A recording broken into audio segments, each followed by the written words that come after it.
Hello mister பார்க்கா பேசுறது. நீ நேத்து அசம்பிளில சப்மிட் பண்ண பில்ல பத்தி பேசுறதுக்காக தான் நான் இப்போ உனக்கு கால் பண்ணிருக்கேன்.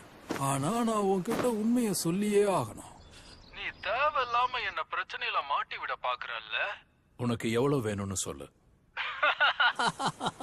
பரவாயில்லையே, அப்படின்னா விஷயம் எந்த அளவுக்கு போயிருக்குங்கிறத நீ புரிஞ்சுக்கிட்டேன்னு நம்புறேன். சீக்கிரமே நீயும் நானும் ப்ராசிக்யூட்டர் ஆபீஸ்ல சந்திச்சு ஒரு பேச்சுவார்த்தை நடத்த வேண்டியிருக்கு. கவலைப்படாத, நீ கொடுக்கிற ஃபண்டிங்கை நான் எதிர்காலத்துல நல்ல விஷயத்துக்காக மட்டும்தான் பயன்படுத்துவேன். சரி, வச்சிடுறேன். அடுத்த வாரம் எடிஷனுக்கு எனக்கு ஒரு நல்ல ஐடியா